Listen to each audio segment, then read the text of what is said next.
합리적이란 말은 이치나 논리에 합당한 것 혹은 인습 따위에 얽매이지 않는 것을 의미합니다. 따라서 언약이 합리적일 때는 믿는다, 안 믿는다 라고 하는 말이 필요 없게 되는 겁니다. 왜냐하면 그 모든 것이 하나님의 일반적 은혜 가운데 일반 섭리로 이루어지기 때문입니다. 그렇기 때문에 하나님의 그 일반 섭리로 이루어지는 것은 어떤 경우는 그 원리와 그 상황을 하나님이 만들어 놓으시고 그것을 특별히 개입하지 않아도 그 시스템에 의해서 돌아갈 수 있기 때문입니다. 문제는 비합리적일 때입니다. 비합리적이라고 하는 말은 정당한 이치나 도리에 맞지 않는 것 혹은 이성이나 오성으로 파악할 수 없는 것을 말합니다. 그런데 문제는 성경에 이러한 비합리적인 사건들이 넘쳐나고 있다는 데 있습니다. 우리는 이것을 기적이라고 말하는데요. 기적은 하나님의 비상섭리로 이루어지는 일을 가리킵니다.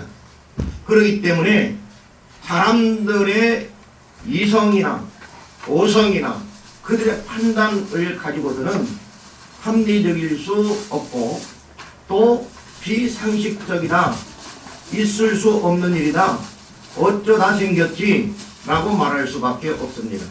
오늘 읽은 본문도 역시 하나님의 비상섭리가 나타나는 가장 중요한 그 내용들 중에 하나입니다. 그러면 아브라함의 믿음은 어떤 것이었는가? 어땠길래 하나님께서 비상섭리로 역사하셨는가? 첫째로 아브라함의 믿음은 언약을 따라 바라는 믿음이었습니다. 아브라함이 18절에 보면 아브라함이 바랄 수 없는 중에 바라고 믿었으니 이는 내 후손이 이 같으리라 하신 말씀대로 많은 민족의 조상이 되게 하려 하심이라 그런 말씀이 있습니다. 아브라함은 언약을 따라 바라는 믿음이 있었습니다. 그것은 바랄 수 없는 중에 바라고 믿었으니 라고 본문에서 기술하고 있습니다. 믿음이라고 하는 것은 이처럼 언약이 비합리적일지라도 바라고 믿는 것이 믿음입니다. 여기에 언약이라는 말이 어디에 있느냐 라고 항변하는 분들이 가끔 있습니다. 그러나 언약이라는 말이 없을지라도 하나님께서 아브라함과 이미 맺었던 모든 일들 가운데 여러 가지 내용들이 있는데 이렇게 하면 이렇게 해 주실 것이라고 하는 약속들이 있습니다. 바로 그것이 언약입니다. 조금 있다가 이제 말씀을 드립니다. 아브라함은 생물학적으로 자기 아내가 잉태할 수 없다는 것을 이미 잘 알고 있었습니다. 창세기 15장 2, 3절을 보면 아브라함이 이르되 주 여호와여 무엇을 내게 주시려 하나이까? 나는 자식이 없사오니 나의 상속자는 이 다메섹 사람 엘리에셀이니이다. 여기 다메섹 사람 엘리에셀은 자기의 종이었습니다. 아브라함이 또 이르되 주께서 내게 씨를 주시 아니하셨으니 내 집에서 길린 자가 내 상속자가 될 것이니이다.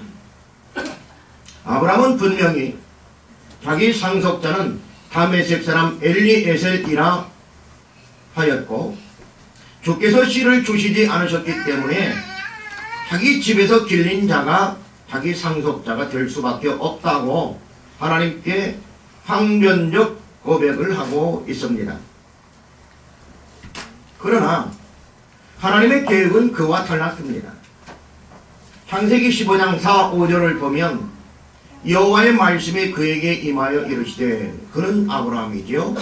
그 사람이 내 상속자가 아니라 여기 그는 엘리에셀입니다.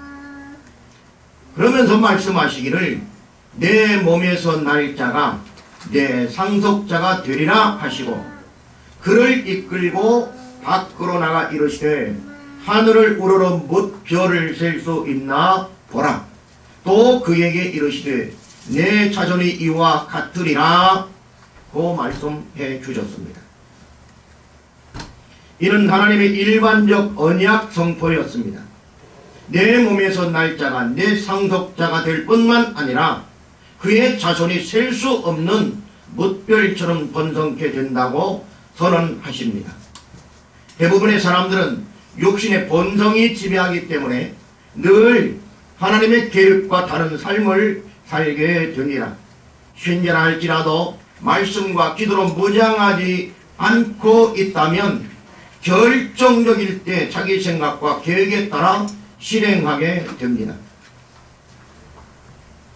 그렇기 때문에 하나님은 이 땅에서 우리가 살면서 가장 아름답고 기쁘고 행복하고 잘 살도록 만들어 주셨는데도 불구하고 우리의 판단과 우리의 생각이 잘못됨으로 말미암아 믿음 없이 결정하고 행동함으로 말미암아 대부분의 많은 사람들이 신자랄지라도 실패하고 넘어질 수밖에 없습니다.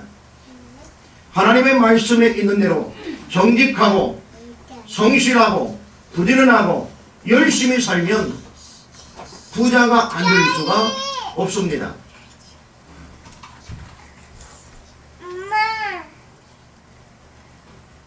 가끔 야곱이 하나님과 겨루어 이겼다고 하는 사실을 믿음이 좋은 사람의 전형처럼 생각하는 분들이 있습니다. 그래서 모든 성도들이 하나님과 겨루어 승리해야 한다고 가르칩니다. 그런 사람은 대부분 모든 일을 전투하듯 처리합니다.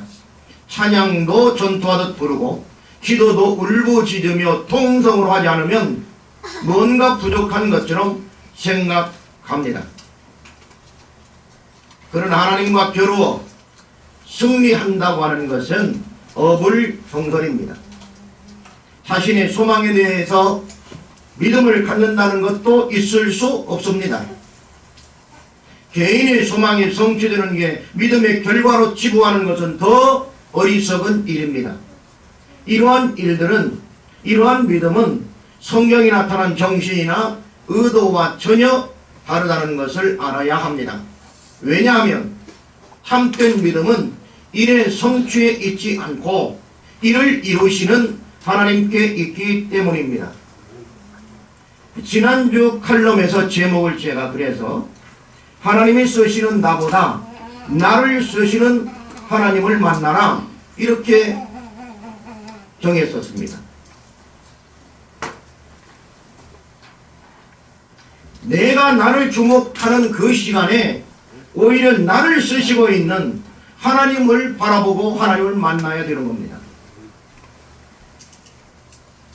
아브라함이 만약에 자기가 하는 일들에 대하여 주목하고 거기에 목적을 두고 살았다면 하나님은 아브라함을 믿음의 조상이라고 말씀하지 않았고 또 그렇게 사용하지도 않았을 겁니다. 아브라함은 참된 믿음의 소유자였습니다. 그는 믿음의 대상이신 하나님만 바라보았습니다.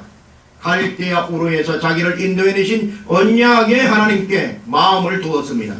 도저히 일어날 수 없는 불가능한 것을 바라고 믿는다는 게 얼마나 어려운지 우리는 경험을 통해서 잘 알고 있습니다. 그러나 아브라함은 언약을 이행하실 하나님만 신뢰하고 믿었습니다. 따라서 그는 자기 소망이 성취된 뒤에도 하나님께 영광을 돌릴 수 있었습니다. 아브라함은 자기가 믿고 바라는 모든 것의 근원을 하나님께 둘 뿐만 아니라 최종적인 목적도 하나님께 영광이었습니다. 이는 언약을 따라 바라고 믿는 참으로 아름다운 신앙이 아닐 수 없습니다.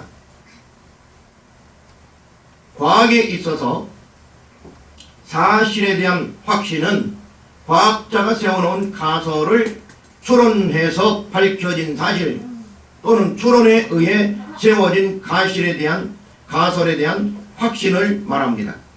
그러나 기독교의 신앙은 전혀 불가능한 것을 가능한 것으로 믿고 바라는 것입니다.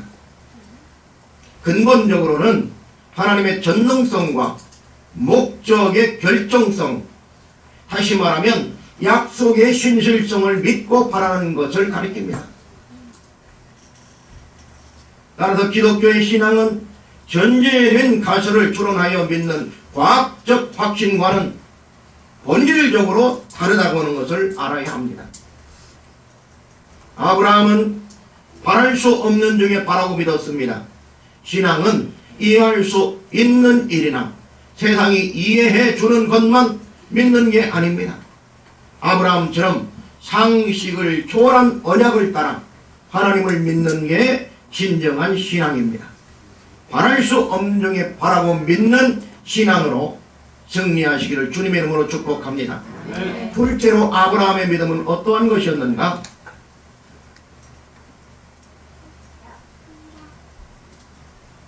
불가능한 상황에서 견고케 하는 믿음이었습니다.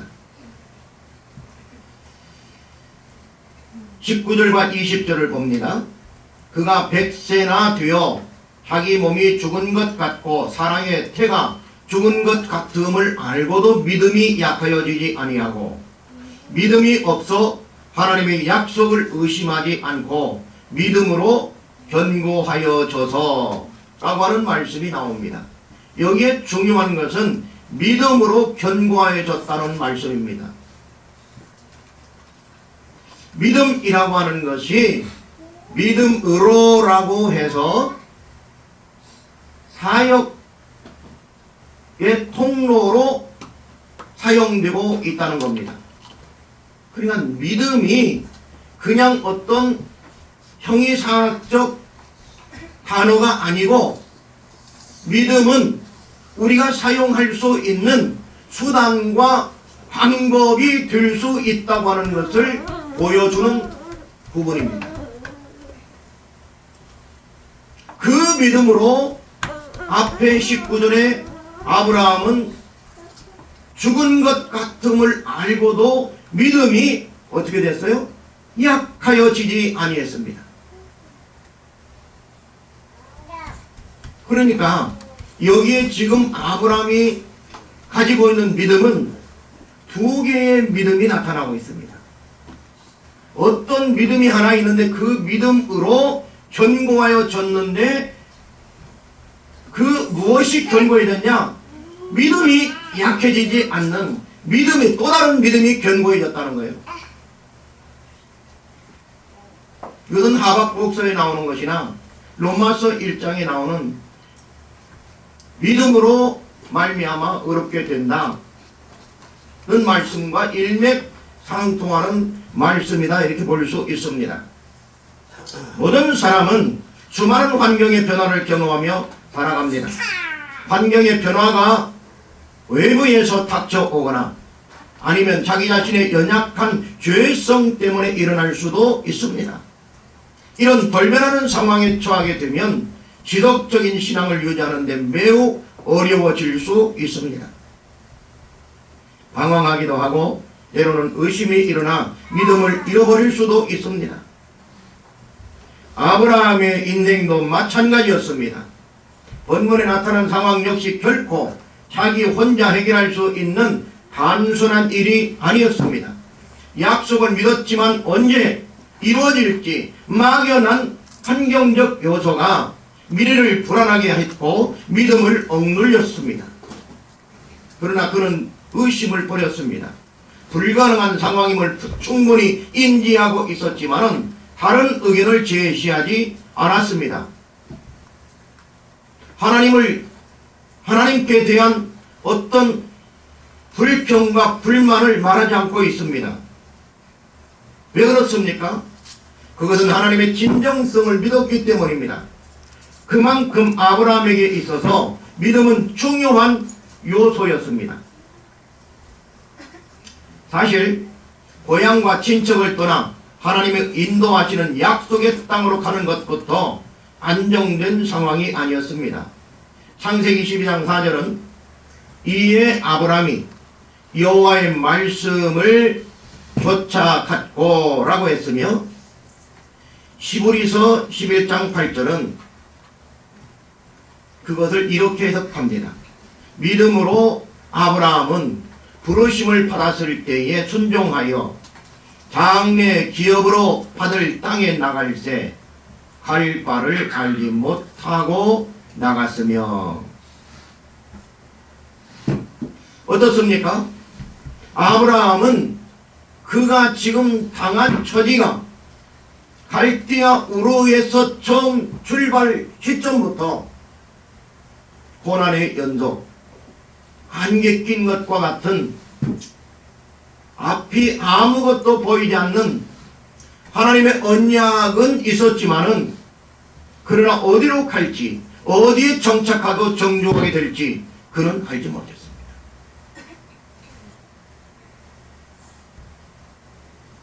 그는 하나님만 바라보고 나갔습니다. 하나님께서 주신 그 언약에 따라 그 언약을 주신 하나님을 믿고 나아갔던 겁니다.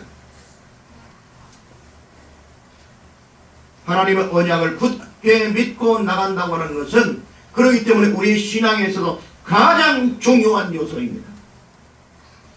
언약을 붙들지 못하면 믿음으로 사용할 수 없기 때문입니다. 그렇기 때문에 여러분의 자녀에 대해서도 하나님 말씀에 주어진 언약들을 대입하여 믿으시길 바랍니다. 여러분 사업도 하나님께서 주시겠다고 약속한 말씀들을 대입해서 믿으시길 바랍니다. 성경에 나타난 그 어떠한 언약들도 우리와 관계없는 언약은 없습니다. 아브라함은 이 모든 것들을 아브라함과 그의 후손들에게 주었는데 바로 영적으로 아브라함의 후예가 된 우리에게도 이 언약들은 언제든지 적용되어야 될 말씀입니다. 따라서 우리도 언제든지 잘 살 수 있고 언제든지 건강할 수 있고 언제든지 잘할 수 있다고 말이에요. 사람들이 어떻게 우리를 바라보느냐는 의미가 없습니다. 어떻게 평가하느냐? 저쪽 사람들이 우리 교회를 어떻게 평가하느냐? 지하실에 있는 교회, 조그만 교회, 한 30명 모이는 교회 뭘 하겠어? 저는 그런데 한 번도 주목해 들어본 적이 없습니다. 제 귀에는 그런 것이 들리지 않습니다. 하나님께서 이곳에 개척교회를 하도록 저와 또 우리 나장로님 가정을 부추겨 세워서 지금까지 왔다는 겁니다. 이 배후에는 나장로님의 믿음도 물론 있었겠지만은 하나님의 인도하심, 하나님의 언약이 여기에 있는 겁니다. 그렇기 때문에 지금까지 여기에 붙들려 있는 거고 하나님께서 나아가라 할 때까지 기다리고 있는 겁니다. 우리는 여기에서 13년간 엄청난 일들을 해냈습니다. 놀라운 일들을 했습니다. 이 모든 것들은 하나님께서 우리를 인도해 주셨기 때문입니다. 그 내용들에 대해서는 여러분들이 더 잘 알고 있습니다.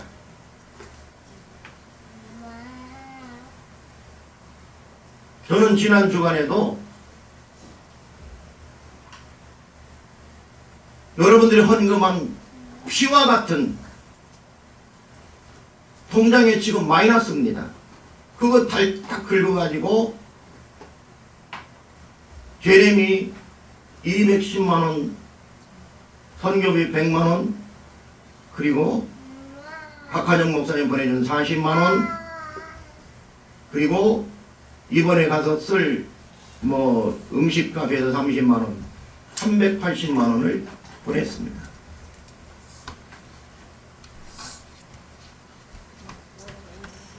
제레미의 학비는 우리 교회에서 지금 계속 나가고 있습니다.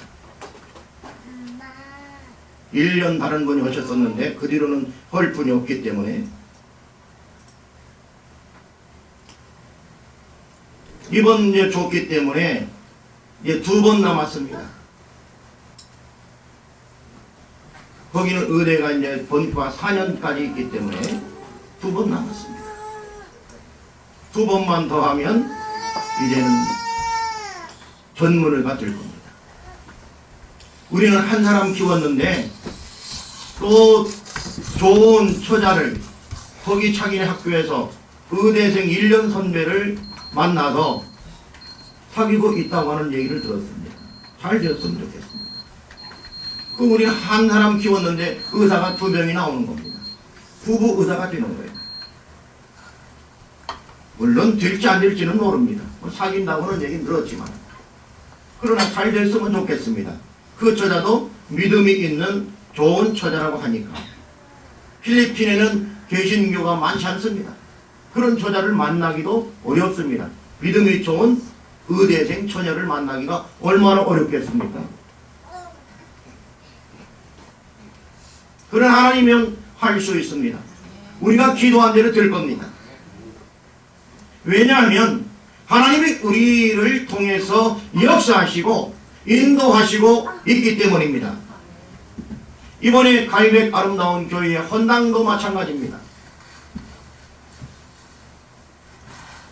지난번 것보다 한 10평 정도 더 큰 교회이기 때문에 이것의 한 3분의 2 정도가 더 클 거예요. 그것을 1,300만 원을 들여서 예배당을 자기들 스스로 다 올리고 뭐 이런 거 깔고 세멘 콘크리트 다 하고 얼마나 놀라운 역사입니까? 이런 일은요 필리핀에서 거의 일어날 수 없습니다. 선교지에서 거의 일어날 수 없는 기적 같은 일이 일어난 겁니다.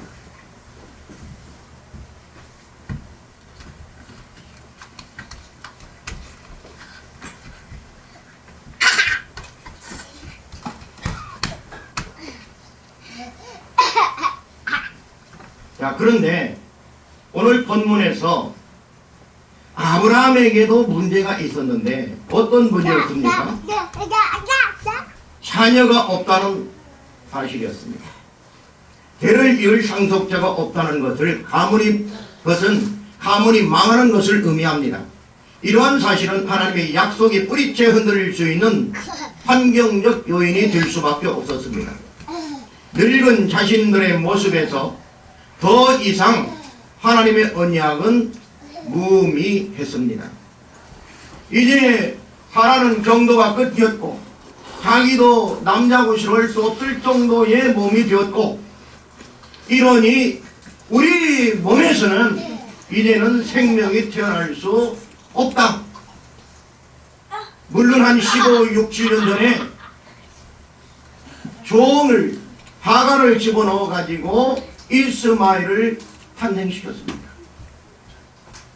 인간의 생각이었습니다. 그런데 하나님은 그 아이가 아니라는 겁니다. 엘리에셀이라 이렇게 말하는데 엘리에셀도 아니라는 겁니다. 네 몸에서 너의 자손으로 사라의 몸에서 태어날 거라는 거예요. 이 언약을 믿을 자가 어디가 있습니까? 이런 신앙은요 허무맹랑한 신앙이거나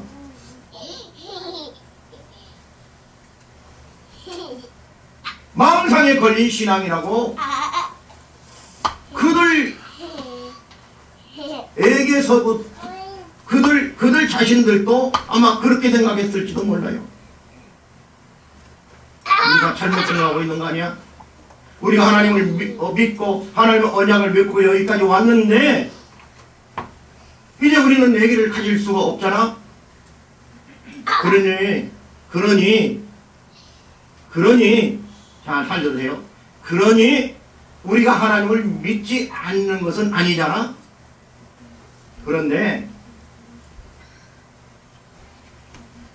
하나님의 언약이 분명히 이루어질 건데 다른 방법으로 이루어질 것 같아.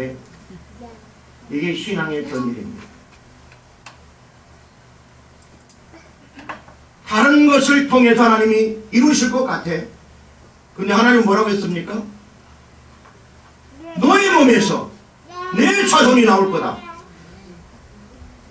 분명히 하나님께서 말씀하신데도 아브라함과 사라는 그렇게 생각하지 않았습니다. 하나님을 믿지 못해서가 아닙니다. 하나님은 언약을 버린 것도 아닙니다. 그들은 믿음의 변질이 왔던 겁니다.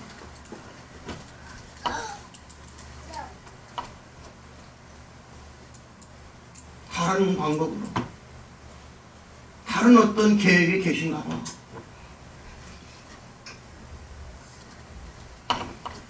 우리 신자들에게도, 믿음이 좋은 목사에게도, 믿음이 좋은 장로에게도 이런 믿음의 변질이 올 수 있다 없다? 있다는 거예요. 그래서 언젠가 저는 이런 말씀을 드렸지요. 믿음이 뭐냐? 끝까지 견디는 거다. 하나님께 기도의 응답이 뭐냐? 이루어질 때까지 기도하는 거다. 중간에 포기하는 것은요, 아무런 의미가 없어요.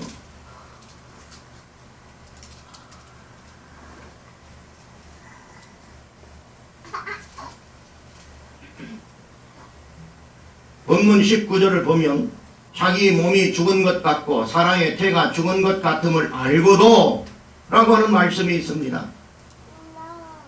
이 말씀은 바울이 기록한 건데요. 바울은 여기에서 생식 능력이 없는 것을 죽은 것이라고 묘사하고 있습니다. 헬라 본문에는 죽은 것 같음이라고는 말이 아브라함에게는 완료 수동태 분사형으로, 이게 수동력, 자기가 죽인 게 아니에요. 죽여졌어요. 죽여졌는데 이미 벌써 완료됐어요. 죽은 것이 완료됐고, 죽은 것이 지금도 분사형이니까 계속되고 있어요. 이거 이해됩니까? 아브라함이요, 이미 죽었고, 생식 능력이 죽었고, 그 죽은 것이 자기가 죽인 게 아니고 누군가 죽여졌고, 그 죽인 것이, 죽여진 것이 지금도 계속되고 있어요. 누구도, 사라도. 그런데 사라는 명사형으로 쓰여지고 있습니다. 명사형으로 쓰여지고 있지만 사라는 아브라함의 그 수동태 분사형을 그대로 받고 있는 겁니다. 그렇기 때문에 두 사람 똑같이 어떤 형태냐, 과거의 어느 시점에서 똑같을 수도 있지만 시점적으로 다를 수도 있지만, 아브라함도 죽었고 생식 능력이, 사라도 생식 능력이 죽어져서 지금까지 지금 계속되고 있다는, 목숨만 살아있다는 거예요. 그런 말입니다, 이게. 그런데 더 놀라운 것이 있습니다. 우리 성경에 사용된 무엇 같음, 여기 자기 몸이 죽은 것 같고 사라 몸이 죽은 것 같음을 알고도 그랬습니다. 이 같다, 뭐뭐 같다, 같음이라는 말. 근데 헬라 원문에는요, 이 단어가 없습니다. 없고 오히려 어떤 단어가 있냐면 영어로 already, 이미라고 하는 단어가 쓰여졌습니다. 에데라는 단어인데요. 이 에데라는 단어, 이미라고 하는 단어, 그러니까 두 사람 모두에게 이미 생식 능력이 사라졌다는 사실을 강조하고 있는 말씀입니다. 아기를 생산할 수 있는 능력이 이미 오래전에 사라졌고 지금도 그런 상태가 지속되고 있다는 사실입니다. 그러나 하나님은 죽은 자를 살리시는 분이십니다. 17절을 봅니다. 다 같이 17절 시작.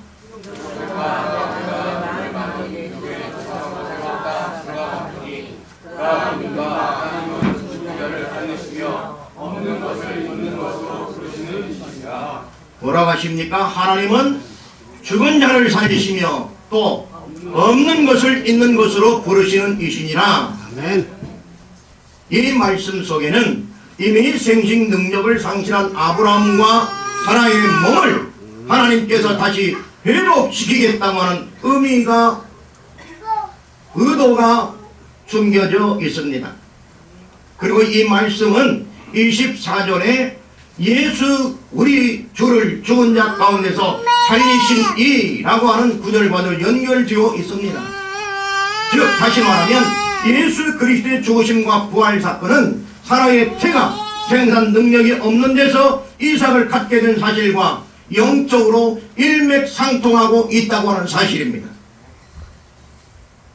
영적인 의미에서 생산 능력이 없는 사라가 그의 후손을 생산하게 된 것이나 죽었던 그리스도가 다시 살아나셔서 생명을 주는 영으로서 잠자는 자의 첫 열매가 되시는 것은 같은 의미고 같은 사건 선상에 놓여져 있다는 겁니다. 믿어집니까? 그러면 그가 자기 몸이 죽었고 사라의 태가 죽은 것을 알고도 믿음이 약해지지 않은 근거는 어디에 있는가? 첫째로 하나님의 약속에 소망을 두었기 때문이었습니다. 4장 20절을 보면 믿음이 없어 하나님의 약속을 의심하지 않고 믿음으로 견고하여져서 하나님께 영광을 돌리며 라고 하는 말씀이 있습니다. 여기에서 의심치 않고라는 말이 중요합니다. 여기 의심하다 라고 하는 말에 헬라어 디에크리테라는 말은 디아크리노의 부정과거 수동태로서 아브라함의 의심하지 아니한 행위가 개인의 능동적인 행위에 의한 것이 아니라고 하는 것을 말해주고 있습니다. 과거 수동태라는 거예요. 부정과거 수동태. 그러니까 어떤 날인지는 몰라도 과거 어느 시점에 수동적으로 의심하지 않게 되었다 그 말이에요. 어느 날 갑자기 자기도 모르게 자기가 능동적으로 나는 의심하지 않을 거야 이래서 의심하지 않게 된 게 아니고 과거 어느 날 의심하지 않게 자기가 되었더라는 거예요. 여러분들이 가진 믿음을 여러분 스스로 가진 적 있습니까? 여러분 스스로 예수 그리스도를 나의 구주라고 믿으려고 노력한 적 있느냐 그 말이에요. 믿음은 이처럼 하나님께서 거저 주시는 하나님 나라의 선물입니다. 지금 자기나 사라나 과거 어느 시점부터 죽어져서 지금까지 계속되고 있는 생식 능력이 하나님께서 그렇지 않을 것이라는 거예요. 그랬더니 어느 날 갑자기 믿음이 딱 생긴 거예요. 의심하지 않게 된 거예요.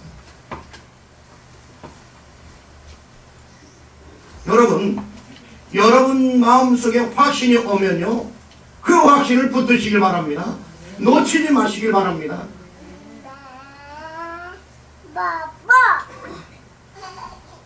그리고 하나님을 위해서 쓰는 것은요 아깝게 생각하면 안 돼요. 기쁨을 가지고 쓰게 되면 하나님께서 그 이상의 것들로 갚아주신다.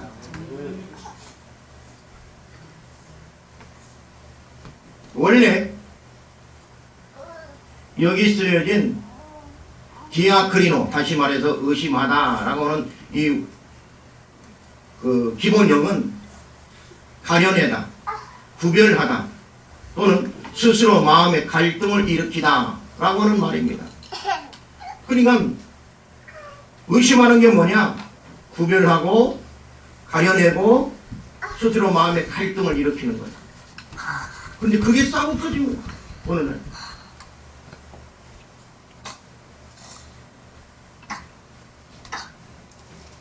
오히려 본전에서는 아브라함의 확신과 여기 지금 반대되는 개념으로 사용되고 있습니다. 따라서 그는 의심하지 않았다라고 하는 말을 사용하고 있는데 이것은 소망이 있기 때문에 소망의 근거에서 믿음으로 살았기 때문에 갈등할 수가 없었다라고 하는 뜻이 되는 것입니다. 그가 의심하지 않았던 이유는, 그 근거는 어디에 있었느냐? 그것은 바로 하나님의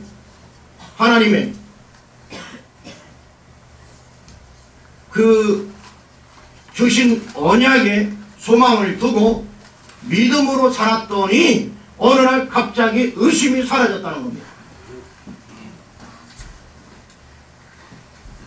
두 번째, 믿음을 수단으로 사용했기 때문이었습니다. 여기 믿음에 견고해져서 라고 하는 말씀이 있습니다. 여기서 믿음이란 피스테이라는 말이 있는데요, 그 단어가 보통 믿음이라고 하는 단어를 사용해 두면 그 앞에 전치사를 사용하게 됩니다. 그런데 여기는 전치사가 없습니다. 오히려 역격으로 사용되었습니다. 매첸이라고 하는 성경학자는 전치사가 없는 단순한 역격은 수단이나 방법을 의미한다고 해석했습니다. 예를 들어서 그들이 주님의 말씀으로 일으킴을 받는다라고 하는 말씀이 있다면 여기 말씀으로 라고 하는 단어가 되는 겁니다. 여기에서 정관사가 전치사가 없다 할지라도 이것은 역격으로 사용되어서 말씀으로, 말씀이 수단과 방법이 되어서 일으킴을 받는다는 거예요. 그렇기 때문에 이 말은 이제 믿음이 견고해졌는데, 견고해진 이유가, 그 방법과 수단이 뭐냐? 견고해진 이유와 수단이 뭐예요? 믿음이라. 믿음으로 견고해져서 그 말입니다. 여기 견고해졌다는 말은 강력해져서 강하게 되었다 그 말인데요, 믿음으로 강하게 되었다 그 말입니다.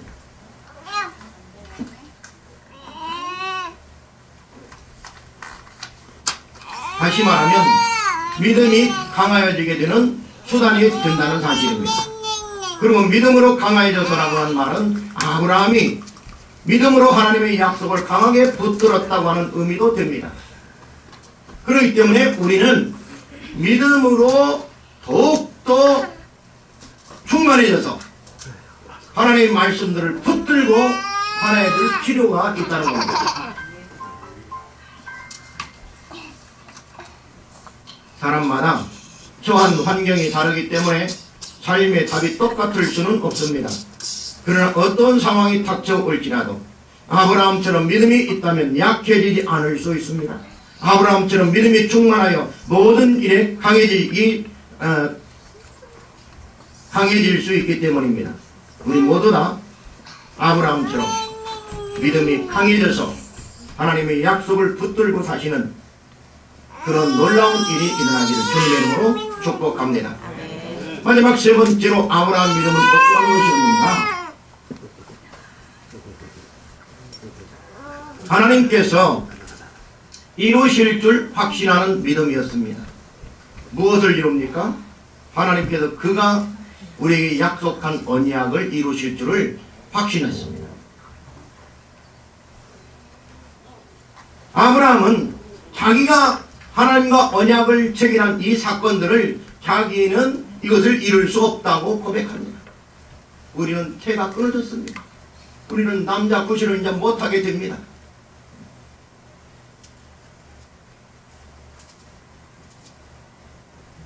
그런데 하나님께서 그러신다면 그렇지요. 하나님께서 그 언약을 이루실 줄을 확신하는 믿음이 그에게 있었다는 겁니다. 모든 인간관계는 신뢰를 근거로 해야 합니다. 믿음이 없으면 그 어떤 사회도 오래 지속될 수 없습니다. 오늘날 우리 한국도 문재인 정부가 조금 더 화해적으로, 조금 더 자기 반대 세력들에 대해서 마음을 넓게 열고 화합하는 정치를 하지 아니하면 이게 끝간데 없을 겁니다. 어려워질 겁니다.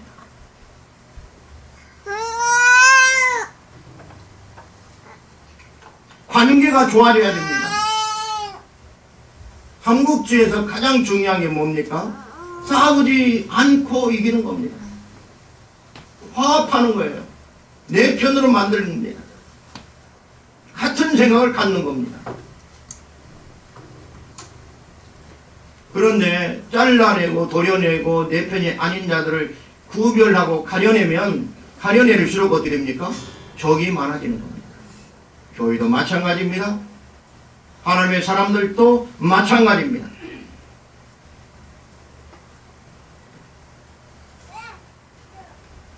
아브라함은 그 약속하신 그것을 또한 능히 이루실 줄을 확신하였다고 4장 21절에 말씀하고 있습니다.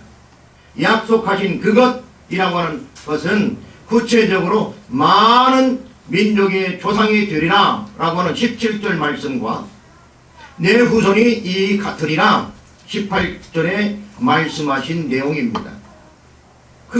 크게 이야기하면 두 가지 내용입니다. 그게 하나님께서 아브라함과 맺은 언약입니다. 많은 민족의 조상이 될 거다. 내 후손이 이같이 많아질 거다. 이 약속은 아브라함이 자기 소망과 확신에 의해 얻어낸 보증이 아니었습니다. 이는 아브라함이 하나님께 영광 돌릴 수 있도록 보여주신 하나님의 능력과 신실하심에 근거하고 있습니다. 아브라함의 확신보다 더 확실한 것은 그분의 약속이었습니다. 왜냐하면 약속은 하나님 자신의 전능성과 신실성을 나타내는 목적 있는 작정이기 때문입니다. 여기 확신이라고 하는 단어는 가득한, 충분한 이라고 하는 말과 항상 착용하다 라고 하는 말의 합성어가 됩니다. 그래서 언제나 확신으로 가득 차 있다 라고 하는 뜻이 됩니다. 충분하다, 가득 찼다. 그리고 이 단어는 수동태로 되어 있기 때문에 자기가 충분하게 채우거나 자기 스스로 마음속으로부터 충분하게 무엇을 일으켜서 만들거나 할 수 있는 게 아니에요. 하나님께서 성령을 통해서 그에게 충분히 채워줄 때에 가능한 수동태입니다. 하나님께서 주신 믿음의 결과가 바로 이 충분한 것입니다. 그게 뭘로 나타났느냐? 확신으로 나타난 거예요. 그러니까 마음속에 확신이 생기려면 하나님이 주신 뭐가 있어야 돼요? 믿음이 있어야 돼요. 하나님이 주신 믿음이 없으면 마음에 확신이 생길 수 없습니다. 확신이 없으면 어떻게 됩니까? 늘 실망하지요. 왜? 붙잡은 바가 없는데, 목적의식이 없는데, 하나님이 작정한 모든 계획들은 목적인을 가지고 있습니다. 목적이 없는 계획이 없다고 말해요. 그럴 때 하나님은 그 목적들을 이루시려고 노력하는데도 불구하고 우리의 믿음이 없어서, 확신이 없어서 어려워진다면 그야말로 어리석은 일 중에 어리석은 일이 될 겁니다. 에베소 2장 8절은 이렇게 말씀합니다. 너희는 그 은혜에 의하여 믿음으로 말미암아 구원을 받았으니 이것은 너희에게서 난 것이 아니요 하나님의 선물이라. 따라서 능히 이루실 줄을 확선하였으니 라고 하는 말씀은 능치 못할 것이 없는 여호와 하나님에 대한 확신이고, 나 여호와가 아브라함에게 대하여 말한 일을 이루려 함이니라 라고 하는 창세기 18장 19절에 있는 말씀에 대한 확신이기도 했습니다. 따라서 능히 이루실 줄을 확신하였으니 라고 하는 말씀은 아브라함의 신앙의 역동성을 완벽하게 표현해 주고 있다고 말할 수 있습니다. 여러분, 우리 속에 하나님 말씀에 대한, 언약에 대한 확신이 있습니까? 그 확신이 있어야 됩니다. 확신이 충만하게 넘쳐야 되는 겁니다. 그게 믿음입니다. 믿음이라고 하는 것이 역동성을 가지고 일어날 때에 이것이 확신입니다.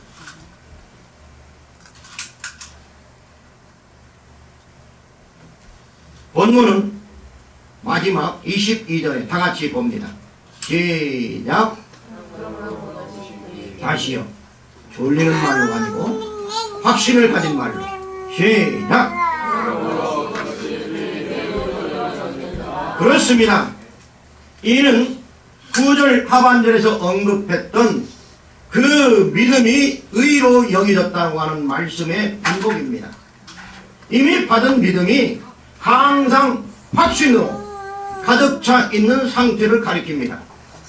그 믿음이 의로 여겨졌다는 말은 하나님 언약의 신실성을 강조하는 표현입니다. 그렇기 때문에 하나님께서 주신 믿음을 우리가 소유하고 늘 그 언약의 말씀을 따라 믿음을 사용한다면 확신이 생기고 믿음의 충만이 생기고 하나님은 그 믿음 있는 사람들을 들어서 쓰신다는 거예요. 왜 그러냐? 하나님은 그를 의롭게 여기기 때문입니다. 의는요 저절로 일어나는 게 아닙니다. 하나님의 공의가 실현되기 위해서는 하나님의 언약의 말씀을 그대로 목적인을 가지고 목적한 대로 집행할 때 하나님의 공의가 실현되는 겁니다. 마찬가지로 우리가 하나님의 공의에 들어가려면 하나님의 언약의 신실성을 믿고 확신이 생겨야 됩니다. 이것은 상관관계가 있는 것으로서 하나님의 무조건적으로 우리는 그렇게 배웠어요. 죄인을 하나님이 알아서 그냥 의롭게 해주시고 그런 게 아니라니까요. 믿음의 충만 확신이 있는 사람들을 하나님이 그 믿음을 보시고 의롭게 여겨주시는 거예요. 우리가 의롭게 될 수는 없어요. 합리적 사고와 과학적 지식을 요구하는 세상에서 불합리한 신앙이 설 자리를 잃어가고 있습니다.